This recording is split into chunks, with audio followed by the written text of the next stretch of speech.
ইমানে যত গন্ডগোল আছে, হায় হায়, আমি সারা রাতে বলে ও আপনাদের বুঝে দিতে পারবো। ইমানে যত গন্ডগোল, বিশেষ করে বাংলাদেশের মুসলমানের ইমানে যে কি পরিমাণ গন্ডগোল, কার কি পরিমাণ ইমান আছে আর কার কি পরিমাণ ইমান নাই, যে যাচাই কইরা বলা অত্যন্ত কঠিন হইয়া দাঁড়াইছে। এর মধ্যে একটা উদাহরণ দেই, শুনেন। আল্লাহ পাক রব্বুল আলামিন সূরা নামালের 65 নম্বর আয়াতে বলেন, কুল লা ইয়ালামু মান ফিস সামাওয়াতি ওয়াল আরদিল গায়বা ইল্লাল্লাহ। এর অর্থ হলো, হে রাসূল করিম সাল্লাল্লাহু আলাইহি ওয়াসাল্লাম, আপনি ঘোষণা করে দিন, আসমান জমিনের কোনো বাসিন্দাই গায়েব জানে না একমাত্র আল্লাহ ছাড়া। এই জন্য ইমাম আবু হানিফার লেখা আহলে সুন্নাত ওয়াল জামাতের আকীদা বিষয়ের কিতাব ফিকহে আকবরের ব্যাখ্যা গ্রন্থ শরহে ফিকহে আকবরে উল্লেখ আছে, ওয়া যাকারাল হানাফিয়্যাতু তাসরিহান বিত-তাযকির তাসরিহান বিত-তাকফির বিইতিকাদি আন্না নাবিয়্য সাল্লাল্লাহু আলাইহি ওয়াসাল্লাম ইয়ালামুল গায়ব লিমুআরাদাতি কওলিহি তাআলা কুল লা ইয়ালামু মান ফিস সামাওয়াতি ওয়াল আরদিল গায়বা ইল্লাল্লাহ। এর অর্থ হলো, যেহেতু আল্লাহ সূরা নামলের 65 নম্বর আয়াতে পরিষ্কার ভাষায় ঘোষণা দিয়েছেন আসমান জমিনের কোনো বাসিন্দাই গায়েব জানে না একমাত্র আল্লাহ ছাড়া, সুতরাং যারা নবীর প্রতি বাপ দেখাইয়া কয় নবী গায়েব জানে, এরা কোরআন মানে না, আর যারা কোরআন মানে না তাদের ঈমান থাকে না। ঈমান গন্ডগোল আসেনি? কেন আল্লাহ নবীরে আল্লাহর সমান বানানি ছাড়া নবীর আর কোনো গুণের অভাব পড়ছে? নবীরে আল্লাহর সমান বানাইয়া নবীর শান গাইতে হবে কেন? নবীর গুণের অভাব পড়ছে নাকি? আস্তে কোরআন হাদিস তো নবীর শানে ভরপুর, ফরজ থাকে না। আল্লাহ পাক রব্বুল আলামিন আমাদের নবীকে ইমামুল মুরসালিন বানাইছেন, এই গুণ আর কোনো নবীকে দিছেন না। আল্লাহ আমাদের নবীকে খাতামুন নবিয়্যিন বানাইছেন, এই গুণ আর কোনো নবীকে দিছেন না। আল্লাহ আমাদের নবীকে সাহেবে সাকিয়ে কাউসার বানাইছেন, এই গুণ আর কাউকে দান করছেন না। আল্লাহ আমাদের নবীকে রহমাতুল লিল আলামিন বলে ঘোষণা দিয়েছেন, এই গুণ আর কোনো নবীর নামে ঘোষণা দিয়েছেন না।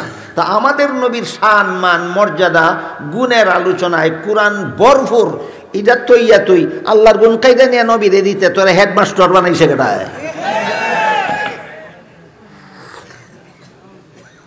এইভাবে মানুষের ইমানে গন্ডগোলে ধরে, মানুষের ইমানে এইভাবে গন্ডগোলে ধরে। এবার আমলের গন্ডগোলের কথা একটু শুনে না, ইমানের গন্ডগোলের আরেকটু। এটা হলো এমন গন্ডগোল যে গন্ডগোলের কারণে ইমান থাকে না। আরেক ধরনের গন্ডগোল আছে, যে গন্ডগোল যার ইমানের মধ্যে হয় ইমান যায়ও না আর নির্ভেজাল ইমান থাকেও না। আরেক রকমের গন্ডগোল আছে, ইমানের মধ্যে হইলে একবারে ইমান বিদায় হইয়া যায় না আর পিওর ইমানও থাকে না, ইমান যেটুকু থাকে বেজাল ইমান থাকে। আচ্ছা, আমি আপনারা জিজ্ঞাসা করি, এক বালতি দুধের মধ্যে 1 কাপ কেরাসিন ঢেলে দিলে কেরাসিন বেশি না দুধ বেশি? পান করা যাবে? কেন? দুধ নাই, আছে তো অনেক বেশি, কিন্তু কেরাসিনের দুর্গন্ধে সম্পূর্ণটা দুধ পান করার অযোগ্য। ঠিক তেমনি ভাবে আরেক রকমের বেজাল আছে ইমানের। এটা এক বালতি দুধের মধ্যে 1 কাপ কেরাসিন ঢেলে দিছে। এটার উদাহরণ আল্লাহ পাক রব্বুল আলামিন বলেন, وَإِذِ ابْتَلَى إِبْرَاهِيمَ رَبُّهُ بِكَلِمَاتٍ فَأَتَمَّهُنَّ قَالَ إِنِّي جَاعِلُكَ لِلنَّاسِ إِمَامًا قَالَ وَمِنْ ذُرِّيَّتِي قَالَ لَا يَنَالُ عَهْدِ الظَّالِمِينَ। আল্লাহ ইব্রাহিম আলাইহিস সালামকে বললেন, আপনাকে আমি নবী বানাবো। ইব্রাহিম বললেন, আমার আওলাদদেরকেও নবী বানান। আল্লাহ বললেন, হ্যাঁ ঠিক আছে, আপনার আওলাদদেরকে নবী বানাবো, তবে সব আওলাদরে না। যদিও যারা বেগুনাহ এদেরকে নবী বানাই, যারা গুনাহ করে এদেরকে আমি নবী বানাই না। আল্লাহর নবী বানানোর একটা মূল নীতি আছে, ঘোষণা দিয়া দিচ্ছেন, যারা জীবনে কোনোদিন গুনাহ করে না আল্লাহ তাদেরকে নবী বানান, যারা গুনাহ করে এদেরকে আল্লাহ নবী বানান না। একেবারে একটা চাক্ষুষ প্রমাণ আপনাদের সামনে পেশ করি। হযরত ইয়াকুব আলাইহিস সালামের বড় 10 ছেলে, 11 নম্বর ছেলের নাম ছিল ইউসুফ আলাইহিস সালাম। বড় 10 ছেলে ইউসুফ আলাইহিস সালামকে জুলুম অত্যাচার করছিল কিনা, কুয়ায় ফেলাইছিল কিনা, গোলাম খুইয়া বেচালাইছিল কিনা, বাই বেচা পয়সা ভাগ করে খাইছে কিনা, বলেন এগুলি গুনাহ কিনা? গুনাহ না? একটারেও নবী বানাইছেন, একটারেও নবী বানাইছেন না। ইউসুফ নবী একটা গুনাহও করছেন না, ওনাকে নবী বানাইছেন। হাতে নাতে প্রমাণ পাওয়া গেল কিনা আল্লাহ কারে নবী বানায়? যারা জীবনে কোনোদিন গুনাহ করে না, যারা গুনাহ করে এদেরকে আল্লাহ নবী বানায়। এরই আল্লাহ কোরআনে ঘোষণা দিয়েছেন, লা ইয়ানালু আহদিজ জালিমিন। কিন্তু আমাদের বর্তমান সমাজে এমন পণ্ডিতের অভাব নাই যারা নবীরারে গুনাহগার সাজায়, নবীরারে গুনাহগার সাজায়। সবচেয়ে বড় দলিল হলো আদম আলাইহিস সালাম নিষিদ্ধ গাছের ফল খাইছিলেন জান্নাতে, এইটা গুনাহ করছিলেন। আদম আলাইহিস সালাম জান্নাতে নিষিদ্ধ গাছের ফল খাইয়া গুনাহ করছিলেন। এটা মুসলমানের মতবাদ না, এটা খ্রিস্টানদের মতবাদ। খ্রিস্টানদের লেখা একটা বই আছে, এটার নাম কোরআনের আলোকে বেহেশতে যাওয়ার পথ। নাম দিকে মনে করবেন না এটা কোনো মুসলমানের লেখা, এটা একটা খ্রিস্টানের লেখা একটা বই, কোরআনের আলোকে বেহেশতে যাওয়ার পথ। এই বইয়ের মধ্যে লেখছে প্রথম মানুষ আদম প্রথম গুনাহগার। কি ছিল তার গুনাহ? জান্নাতে নিষিদ্ধ গাছের ফল খাওয়া ছিল তার গুনাহ। কাজেই মুসলমান সমাজেরা যারা আদম আলাইহিস সালামের জান্নাতে নিষিদ্ধ গাছের ফল খাওয়ারে দলিল বানাইয়া কয় আদম গুনাহ করেছিলেন, এরা মুসলমানি আকীদা প্রচার করে সমাজে, না খ্রিস্টানি আকীদা? খ্রিস্টানি। তাহলে এই ব্যাপারে মুসলমানি আকীদা কি এটা জানা লই। আদম আলাইহিস সালাম যে নিষিদ্ধ গাছের ফল খাইলেন জান্নাতে, এই ব্যাপারে মুসলমান কোন বিশ্বাস কেমন ধারণা পোষণ করবে? মুফাসসিরিন কেরাম তাফসীরের কিতাবে লিখেছেন, মানুষের কোনো কাজের দ্বারা সওয়াব হয়, কোনো কাজের দ্বারা গুনাহ হয়, দুনিয়ার জীবনে জান্নাতি জীবনে নয়। মানুষের কোনো কাজে সওয়াব হয়, কোনো কাজে গুনাহ হয়, কোন জীবনে? দুনিয়ার জীবনে। জান্নাতি জীবনের কোনো কাজে সওয়াব নাই, গুনাহ নাই। এবার বলেন আদম নিষিদ্ধ গাছের ফল খাইছিলেন কোন জীবনে? এটার সাথে গুনারও কোনো সম্পর্ক নাই, সওয়াবের কোনো সম্পর্ক নাই। এটা আহলে সুন্নাত ওয়াল জামাতের ব্যাখ্যা। গুরাড্ডি জানে না আহলে সুন্নাত ওয়াল জামাত কারে কয়? ফাল মারে আমি সুন্নি কইয়া, তুই কিতা জানো সুন্নি কারে? এই ব্যাখ্যাটা হইল আহলে সুন্নাত ওয়াল জামাতের ব্যাখ্যা, যে কোনো মানুষের কোনো কাজের দ্বারা গুনাহ হয়, কোনো কাজের দ্বারা সওয়াব হয় দুনিয়ার জীবনে, জান্নাতি জীবনের কোনো কাজে সওয়াব নাই, গুনাহ নাই। আর আদম যেহেতু জান্নাতি জীবনে নিষিদ্ধ গাছের ফল খাইছিলেন, এটার সাথে সওয়াবেরও কোনো সম্পর্ক নাই, গুনাহর কোনো সম্পর্ক নেই। এবার বুঝে থাকলে বলেন, মুসলমান সমাজে যে সমস্ত পণ্ডিতেরা আদমের নিষিদ্ধ গাছের ফল খাওয়ারে মন গড়া ব্যাখ্যা করে গুনাহগার সাজায়, এদের ঈমান পিওর না? এক বালতি দুধের মধ্যে 1 কাপ কেরাসিন, এই 1 বালতি দুধের 1 চামচ আর খাওয়া যাবে না। তোমার দুধ নির্ভেজাল না, তোমার দুধ কেরাসিন মিশ্রিত। কথা বুঝতে পারলেন? এই জন্য বলছিলাম আল্লাহ যে কইছেন যে তোমার জীবন ব্যবসায়ে তুমি লাভবান যদি নিজের জন্য 2 কাজ করো আর অপরের জন্য 2 কাজ করো। নিজের 2 কাজ হইল ঈমান ঠিক করো, আমল ঠিক করো, ঈমান ঠিক করো, আমল ঠিক করো, ঈমান ঠিক করো, আমল ঠিক করো। নিজের জন্য 2 কাজ করো যদি আল্লাহর সাথে জান্নাত কিনার ব্যবসায়ে লাভবান হতে চাও। নিজের জন্য কত কাজ? ইল্লাল্লাযিনা আমানু ওয়া আমিলুস সালিহাত। এই নিজের জন্য 2 কাজ, ঈমান ঠিক করো, আমল ঠিক করো। অপরের জন্য 2 কাজ কি? আল্লাহ বলেন ওয়াতাওয়াসাউ বিল হাক্কি ওয়াতাওয়াসাউ বিস সবর। অন্যকেও ঈমান আমলের দাওয়াত দাও, এবং ঈমান আমলে অটল থাকতে হইলে কিছু কষ্ট স্বীকার করতে হয়, এই কষ্টের সময় ধৈর্য ধারণ করার দাওয়াত দাও। অন্য মানুষকে ঈমান আমলের দাওয়াত দাও, এবং ঈমান আমলে অটল থাকতে হইলে কিছু না কিছু কষ্ট সহ্য করতে হবে। ঈমান আমল সংশোধিত রাখতে হইলে কিছু না কিছু কষ্ট করতে হবে। খুব ছোট্ট একটা কষ্টের উদাহরণ নেই, যে এর চেয়ে ছোট কোনো কষ্ট আমার দৃষ্টিতে নাই। এটা হইল, আমি মোবাইল কিনছি, সারা দেশ জুড়ে, বিদেশ জুড়ে, সারা দুনিয়া জুড়ে আমার যত আত্মীয় স্বজন, বন্ধু বান্ধব মানুষ আছে, এদের সাথে যোগাযোগ রক্ষা করার জন্য। এটি তো মোবাইল কেনার উদ্দেশ্য, আমার সংবাদ আদান প্রদানের জন্য। এই কারণে আমার মোবাইলের সুইচটা অন করে রাখতে হয়, নইলে বিদেশ থেকে কেউ রিং দিলে আমি টের পাবো না। দেশের কোনো মানুষ বা আমি থাকি সিলেটে, ঢাকার থেকে কেউ রিং দিলে আমি টের পাবো না। কাজেই মোবাইল যে পয়সা দিয়ে কিনলাম এটা অফ রাখলে আমার উপকার হবে না অন রাখলে? অন রাখলে। এই মোবাইলটা অন করে লই এই মসজিদে গেলাম, ইমাম সাহেবের সাথে নমাজের জমাতে শরীক হইলাম। নমাজ জমাতের সাথে পড়া এটা হইল আমল। জমাতের সাথে নামাজ পড়াটা আমল। আমল কত বড় গন্ডগোল দেখেন। পকেটে যে মোবাইল অন করা আছে এটা সাইলেন্ট করে নামাজের নিয়তটা মানলে তো চলে। সালাম ফিরাইয়া না হয় মসজিদ থেকে বের করে আবার ইয়ে করো, তুমি অন করে দাও। নামাজ শেষ সময়টা সাইলেন্ট থাকলে কল আসবে, রেকর্ড থাকবে, শুধু সাউন্ড হবে না, মুসল্লিদের ডিস্টার্ব হবে না। দুনিয়ার সব কিছু বুঝে, এই এত সোজা কথাটা বুঝে না। দুনিয়ার সব পণ্ডিতই জানে, সব চালাকি জানে, কিন্তু এত সোজা কথাটা জানে না যে 4 রাকাত নামাজ পড়বো ইমামের পিছে 4 মিনিটের জন্য আমার মোবাইলটা সাইলেন্ট করে রাখি, যেন আমার মোবাইলের সাউন্ডে যেন আমার মসজিদের মুসল্লিদের যেন ডিস্টার্ব না হয়। আর একজন মুসল্লি নিরীহ মানুষ, বেটা গরিব মানুষ, মোবাইল কেনারা পয়সা জোগাড় করতে পারে না, এমনি গেছে মসজিদে জমাতে নামাজ পড়তো, আর গিয়া এর দ্বারখা রইছে নিয়ত বান্দার পর থেকে সালাম ফিরানি পর্যন্ত। এই যে বাজনা শুরু হইল, বাজনার জ্বালায় না শান্তিতে রুকু করতে পারে, না শান্তিতে সেজদা করতে পারে। বলেন আমল ঠিক আছে না আমল গণ্ডগোল? আমল গণ্ডগোল। এই ব্যাপারে কিছু জরুরি মশালা আমাদের জানা দরকার। 1 নম্বর, মোবাইলের মধ্যে যতগুলি রিংটন কোম্পানির পক্ষ থেকে সুযোগ করে দেওয়া থাকে, এর মধ্যে 10টা 12টা 15টা রিংটন থাকে বাজনার, 1-2টা রিংটন থাকে বাজনা ছাড়া। বলেন বেশিরভাগ বাজনা ছাড়া রিংটন হয় না বেশিরভাগ বাজনা রিংটন হয়? ইসলামের বিধানে বাজনা সর্বাবস্থায় হারাম। যে কোনো অবস্থায় বাজনা বাজানি হারাম, বাজনা শোনা হারাম, বাজনা শোনানি হারাম। এই বাজনা যখন আমার পকেটে মসজিদের বাইরে বাজে, আরেকজনে রিং দিলে তখন একটা হারাম হইল। মসজিদের ভিতরে যখন আমার পকেটের মোবাইল বাজনা বাজে তখন ডাবল হারাম হইল।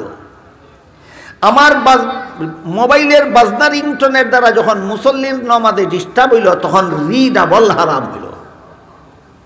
গেছিল জমাতে নামাজ ফিরা, নবীর সুন্নত আদায় করত, 3টা হারাম কইরা বাড়ি ফিরে আইল। আমল ঠিক আছে না আমল গণ্ডগোল? কাদায় কারে সংশোধন করবো? ও বলুন তো যার যারাতে 3.5 হাত। আমি কত বছর ধরে কইতেছি কথাটা যে তুমি বাজনা ছাড়া রিংটন সেটিং করো, কোনোদিন কল আসলে বাজনা বাজবে না, তোমার হারামের গুনাহ তোমার আমার নামে লেখা হবে না। মসজিদে গেছো 5 মিনিট 10 মিনিটের জন্য মোবাইলটা সাইলেন্ট করে রাখো, তোমার মোবাইলের বাজনা মুসল্লিদের ডিস্টার্ব করবে না, তোমার আমল নামায় হারাম গুনাহ হবে না। কার কথা কে শুনে? ও বলো তুই যার যারাতে 3.5 হাত। উদাহরণ বুঝে থাকলে বলেন আমরা ইমানও ঠিক আছে আমলও ঠিক আছে না? ইমানও গন্ডগোল আছে, আমলও গন্ডগোল আছে। আল্লাহ বলেন ইল্লাল্লাযীনা আমানু ওয়া আমিলুস সালিহাত, যদি জীবন ব্যবসায় লাভবান হতে চাও ইমান ঠিক করো, আমল ঠিক করো। ইমান ঠিক করো, আমল ঠিক করো। এটা কার বেলায়?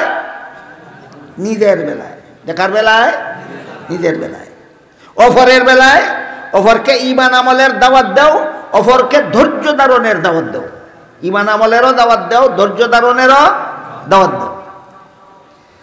আপনারা আজকে 2 কমিটির উদ্যোগে এই সম্মেলন, একটা হলো উলামা পরিষদ আর একটা হলো সংগ্রাম পরিষদ, 2 পরিষদের যৌথ উদ্যোগে আজকের এই সম্মেলন। তারা এই 2 পরিষদের পক্ষ থেকে আমারে জানাইছেন আলেমগণের দায়িত্ব কর্তব্য সম্পর্কে আপনারা কইতাম। আলেমের দায়িত্ব কর্তব্য সম্পর্কে বাঙ্গা যদি কই বাইয়া পর্ব দই, বাঙ্গা যদি কই বাইয়া পর্ব দই। মুফাসসিরিন কেরাম তাফসীরের কিতাবে লিখছেন যেই যুগের মুসলমানের ইমানে গন্ডগোল দেখা দিবে, যেই যুগের মুসলমানের আমলে গন্ডগোল দেখা দিবে, সেই যুগের আলেমগণের 2টা দায়িত্ব পালন করতে হবে। আমার ফরমাস দিত না কইয়া কিতা করবো, ওখান যদি কেউ খেতো শ্বাস করে আমার দোষ নাই। যেই যুগের সাধারণ মানুষের ইমানে গন্ডগোল দেখা দিবে, যেই যুগের সাধারণ মানুষের আমলে গন্ডগোল দেখা দিবে, এই যুগের আলেমদের 2টা দায়িত্ব কঠিনভাবে পালন, অত্যন্ত সতর্কতার সাথে দুইটা দায়িত্ব পালন করতে হবে। একটা দায়িত্ব হইল নিজের ঈমান ঠিক রাখো, নিজের আমল ঠিক রাখো। আলেমগণের প্রথম দায়িত্ব আগে নিজের আমল, নিজের ঈমান ঠিক রাখো, নিজের আমল ঠিক রাখো। আমি যদি আমার বিবিরে বাজারে বেফর্দা করে ফাটাই দিই, আমি যদি আমার মেয়েরে বেফর্দা করে বাজারে ফাটাই দিই, আর আপনারার সবাতে ইয়া কই আপনারার সাবকল আপনারার বিবিরারে ফর্দায় রাখবেন, এটা একটা বাটপারি ছাড়া আর কিছু হবে। যখন মানুষে গিয়া দে আমার বাড়ির দাওয়াত করবালে গিয়া তখন দেখবো আমার বউ বাজার হবে ফর্দা হইয়া ঘুরায়, কবে হুজুর আমরা এখান দিয়ে খুব ওয়াজ করে শুনে আমরা বিবি ফর্দা থাকতাম, আপনার বিবি দিবে ফর্দা হইব নি? এই ধরনের আলেমের দ্বারা জনগণের কোনো হেদায়েত হবে না। সাফার দূরে ওয়াজ হয় না, জীবন সাধনা লাগে মানুষে ওয়াজ করতে। সাফার দূরে ওয়াজ হয় না, ওয়াজ করতে জীবন সাধনা লাগে, জীবন সাধনা।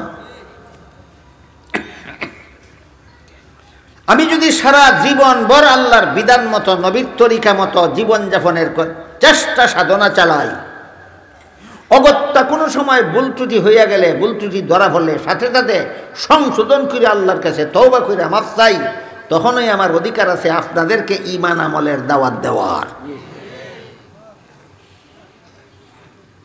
আর কোন মৌলবী যদি আপনারা রাইয়া কয় দুনিয়াদারি ছাড়ো আখেরাতমুখী হও, দুনিয়ামুখিতা ছাড়ো আখেরাত, দুনিয়ার লোভ ছাড়ো, দুনিয়ার লোভ ছাড়ো আখেরাতমুখী হও, এই মৌলবীরে যখন আপনারা সবার মধ্যে দাওয়াত করবলেই যাইবেন, তখন যদি কয় 1 ঘন্টা বয়ান করে এই 1 লাখ টাকা দিও, এ আখেরাতমুখী না দুনিয়ামুখী? হে আপনারা জাহান্নাম থেকে বাঁচানির পথ দেখাইতে আসে না পকেট গরম করতে আসে? এত সোজা কথা বুঝেন না কেন? আগেই কইছি আপনার মতো সোজা মানুষ দুনিয়ায় তার নাই। একবার একদলে মুসুলের মালা গলার দিয়ে বসানি, আর একবার জুতার মালা গলার দিয়ে লামানি, আর তার তালে তালে তাল দেওয়ান। যেই সময় যেই সরকার গদিতে থাকে সেই সরকারের তালে তালে দোকান দেওয়ান, এইগুলি আপনার কাজ। কারণ না গভীরে যান না তো, যে মৌলবী দাওয়াত দিবেন আপনারা জাহান্নাম থেকে বাঁচার পথ দেখাইতো, হে নিজের দুনিয়া লোভী না আখিরাতমুখী আগে তারা যাচাই করেন। যেই যুগের সাধারণ মুসলমানের ইমানে গন্ডগোল দেখা দিবে, আমলে গন্ডগোল দেখা দিবে, সেই যুগের আলেমদের অত্যন্ত সতর্কতার সাথে 2টা দায়িত্ব পালন করতে হবে। 1 নম্বর, আগে নিজের ইমান আমল ঠিক রাখতে হবে, আগে নিজের ইমান আমল ঠিক রাখতে হবে। দ্বিতীয়টা হইল শুধু নিজের ইমান আমল নিয়ে নিজে বসে থাকলে, আর যদি মনে মনে ভাবে আমার ইমান ঠিক আছে, আমার আমল ঠিক আছে, দেশের মানুষে ইমান নষ্ট করে আমল নষ্ট করে জাহান্নামে গেলে আমার কি আসে যায়? তোমার মতো মৌলবী নিজের ইমান আমল ঠিক কইরাও জাহান্নাম থেকে বাঁচতে পারবে না। তোমার 2 নম্বর দায়িত্ব হইল জীবন ভর সমাজের মানুষকে ইমান আমলের পথে দাওয়াত চালু রাখতে হবে। এটি হল আলেমদের 2 নম্বর দায়িত্ব। যে সময় মানুষের ইমান আমল নষ্ট হইয়া যায়, এই সময় আলেমদের 2 নম্বর দায়িত্ব অপরকে অন্যদের কাছে ইমান আমলের দাওয়াত চালু রাখো, দাওয়াত চালু রাখো, দাওয়াত চালু রাখো। এমর্মে আল্লাহ পাক রব্বুল আলামিন পবিত্র কোরআনে মুহাম্মদুর রাসূলুল্লাহ সাল্লাল্লাহু আলাইহি ওয়াসাল্লামকে সম্বোধন করে বলেন, ফাযাক্কির ইন নাফাআতিয যিকরা সায়াযাক্কারু মান ইয়াখশা ওয়া ইয়াতাজান্নাবুহাল আশকাল্লাযী ইয়াসলান নারাল কুবরা সুম্মা লা ইয়ামুতু ফিহা ওয়া লা ইয়াহইয়া। আল্লাহ বলেন, হে রাসূল করিম সাল্লাল্লাহু আলাইহি ওয়াসাল্লাম, আপনি দাওয়াত চালু রাখেন, ওয়াজ নসিহত চালু রাখেন। নিশ্চয়ই ওয়াজের দ্বারা ওই সমস্ত মানুষের উপকার হবে যাদের অন্তরে জাহান্নামের শাস্তির ভয় আছে। যে সমস্ত শ্রোতাদের অন্তরে জাহান্নামের শাস্তির ভয় আছে, এরা যদি 2 গুণ বিশিষ্ট আলেমের কথা শুনে, 2 গুণ কি নিজের ইমান আমল ঠিক আছে, অপরকে ইমান আমলের দাওয়াত দেয়, এই 2 গুণওয়ালা আলিমের ওয়াজ যদি শুনে, তাইলে যারা গুনার পথে আসিল ভালো আলিমের ওয়াজ শুনে গুনার জাহান্নামের ভয়ে গুনার পথ ছেড়ে দিয়ে আল্লাহর পথে ফিরে আসবে। কিন্তু আল্লাহর শাস্তির ভয় যাদের অন্তরে নাই, আল্লাহর শাস্তির ভয় আমার অন্তরে থাকে না কিভাবে? অনেকে বুঝে না, কয় আমি মুসলমান না, আল্লাহর শাস্তি দুদকের শাস্তির ভয় আমার অন্তরে নেই। আপনি কইলেন কিটা কেমনে থাকে না? আমি একটা উদাহরণ দিয়ে বুঝাই। আমাদের বর্তমান সমাজের মধ্যে যারে ভারি না আতে তারে মাইরা দিমু বাতে, একটা কথা কয়, যারে ভারি না আতে তারে মাইরা দিমু বাতে। বাতে মারণের সিস্টেমটা কি? কয়ে রে 10টা মিশা মামলা ফাঁসাইয়া দাও, 20টা মিথ্যা মামলায় ফাঁসাইয়া দাও, কয়েকটা খুনের মামলায় ফাঁসাইয়া দাও, কয়েকটা ধর্ষণ মামলায় ফাঁসাইয়া দাও। আর কোর্টে ওই হেরে মজাই বনে, তুমি গড় বইয়া বইয়া খালি তামসা দেখো। এরকম প্রতিপক্ষরে ঘায়েল করার জন্য মিথ্যা মামলায় ফাঁসাইয়া দেওয়ার মতো বুদ্ধিমান আমাদের সমাজ আসেনি। এরা কেতনা বড় বুদ্ধিমান, এরা কেতনা বড় বুদ্ধিমান, এই কথাটা বুঝার জন্য আপনাদেরকে একটা হাদিস শোনাই। হাদিস শরীফে রাসূল করিম সাল্লাল্লাহু আলাইহি ওয়াসাল্লাম ফরমান, কেউ যদি জেনে শুনে কারো বিরুদ্ধে মিথ্যা মামলা করে আর কৌশল করে আদালত থেকে রায়টাও নিয়ে আনে, কৌশল করে আদালত থেকে রায়টাও নিয়ে আনে, রাসূল বলেন তুই স্মরণ রাখিস আদালতের রায় নিছস না, জাহান্নামের সার্টিফিকেট নিছস।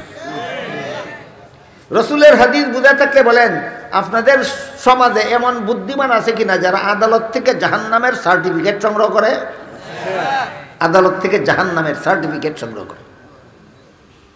এইটা হইল একটা বর্তমান সমাজে ওই যারে ভারি না আতে তাইরা তারে মাইরা দেও বাতে, এর একটা অপকৌশল। অপকৌশল বুদ্ধিমানের কাজ না। ওই যে আগে কইলাম খালি মাটির তলে দুঃখা দেখ মিথ্যা মামলা দিয়া হয়রানি করার মজা কত, খালি দুঃখে দেখ, একদিন তো মাটির তলে দুখন লাগবো, খালি ঢুকিস এরপরে দেখিস মিথ্যা মামলা কইরা নির্দোষ আসামিরে নির্দোষ লোকরে হয়রানি করার মজা কত। আল্লাহ পাক রব্বুল আলামিন বলেন, ওয়াল আসরি ইন্নাল ইনসানা লাফি খুসরিন ইল্লাল্লাযীনা আমানু ওয়া আমিলুস সালিহাত ওয়া তাওয়াসাউ বিল হাক্কি ওয়া তাওয়াসাউ বিস সাবর।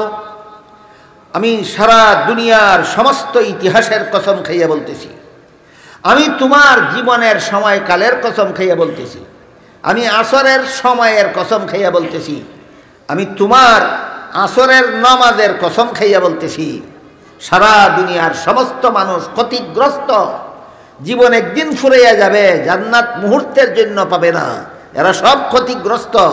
লাভবান শুধু 4 কাজ করে নেওয়ালা মানুষ, যারা নিজের জন্য 2 কাজ করবে, ঈমান আর আমল, আর অপরের জন্য 2 কাজ করবে, দাওয়াত আর ধৈর্য। নিজের জন্য ঈমান আর আমল, অপরের জন্য দাওয়াত আর ধৈর্য। অপরকে ঈমান আমলের দাওয়াত দাও, ধৈর্য ধারণ করার দাওয়াত দাও। এই 4 কাজ যারা করবে, আল্লাহ পাক রব্বুল আলামিন বলেন এদের দুনিয়ার সীমিত জীবন ফুরিয়ে যাবে, মরণের পরে চিরকালের জন্য জান্নাতে চলে যাবে। এই বিষয়টা বুঝাইয়া আল্লাহর কোন ওলি বলেন একটা উর্দু কবিতার মাধ্যমে, মৌতে কু সমঝা হে গাফিল ইখতিতামে জিন্দেগি, মৌতে কু সমঝা হে গাফিল ইখতিতামে জিন্দেগি, দর হকীকত মৌত হ্যায় সুবহ হায়াতে জিন্দেগি। এর অর্থ হইল মূর্খরা মনে করে মরলেই জীবন শেষ, বুদ্ধিমানেরা জানে মরণের পরেই আসল জীবন শুরু।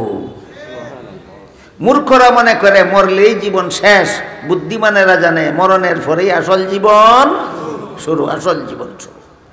আল্লাহ আপনাদের আমাদেরকে এই সূরাতুল আসরের তাফসীর থেকে যা কিছু শোনার বুঝার তৌফিক দিলেন, সকলের জন্য 4 কাজ, আলেমের জন্য 2 কাজ, নিজের ঈমান আমল ঠিক রাখো, অপরকে ঈমান আমলের এবং ধৈর্য ধারণের দাওয়াত দাও। আলেমের দায়িত্বটা কঠিন, আল্লাহ আপনাদের দায়িত্ব আপনাদেরকে পালন করিয়া, আমাদের দায়িত্ব আমাদেরকে পালন করিয়া দুনিয়া আখিরাতে শান্তির জীবন লাভ করার তৌফিক দান করুন। সবাই বলুন আমিন। সুবহান রাব্বিকা রাব্বিল ইজ্জাতি আম্মা ইয়াসিফুন ওয়া সালামুন আলাল মুরসালিন ওয়ালহামদুলিল্লাহি রাব্বিল আলামিন।